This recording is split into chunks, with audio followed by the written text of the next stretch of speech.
You know, if an organization ever wanted to launch a public awareness campaign in an effort to stamp out disillusionment, I think we now have the perfect poster boy for such a mandate, ex-PC leader Patrick Brown.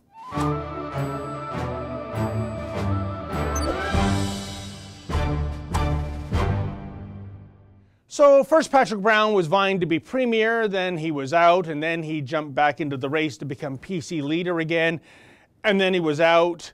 Look, maybe you think Patrick Brown received a raw deal from the steadily unraveling report CTV aired regarding women who claimed Brown acted in a sexually inappropriate manner toward them. Nothing has been proven in a court of law, and it should be noted that Brown is proceeding with a libel suit against CTV.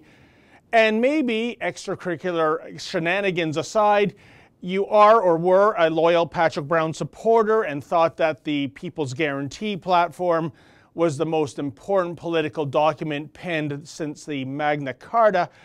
But after the last month of Patrick Brown shenanigans, I have to ask, is this man delusional?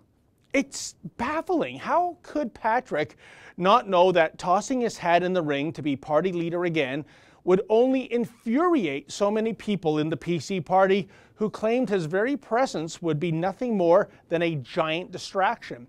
How could he not realize that clinging to a promise to implement a carbon tax was a no-hoper? How could he not understand that the 4 other members vying for party leadership considered him to be downright toxic to the PC brand? How could he not realize that thanks to his words and actions and his alleged interference, that he alienated an untold number of social, fiscal, and even democratic conservatives? Even Brown's 4-page long resignation letter is itself a literary work of delusion.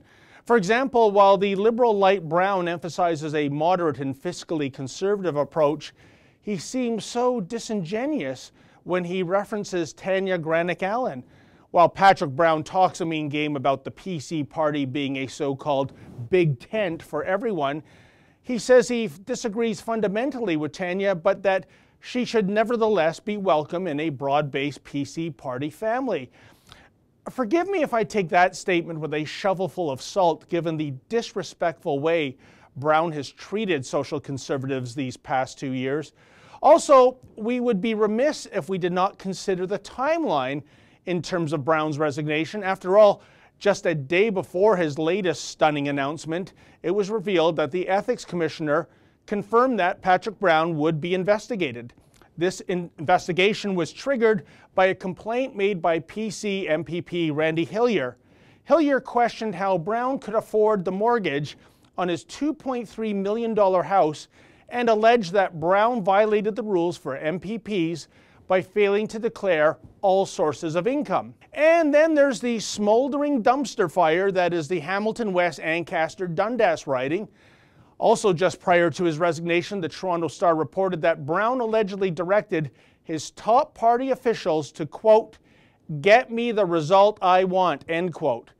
This is a riding that is already the subject of a police investigation into alleged fraud and forgery. Naturally, in the delusional biosphere of Patrick Brown, these damning reports are merely coincidental in terms of stepping down. He's simply doing what's right for the party, and he wants to take the stress off his family and friends. How endearing to see such self-sacrifice. But is anyone buying this? But there's got to be someone who is even more delusional than Patrick Brown in the province of Ontario. Namely, now that Brown has officially exited the leadership race, he forfeits that $100,000 deposit. I have no idea who put up that money for Brown, thinking that this glue factory nag would rise phoenix-like into a thoroughbred stallion that would win the PC leadership race. But whoever you are that put up this 6-figure check, please see a psychiatrist immediately. For the Rebel.media, I'm David the Menzoid Menzies. Hey folks, have you heard the Rebel has a brand new app? Please download it and take the Rebel wherever you go.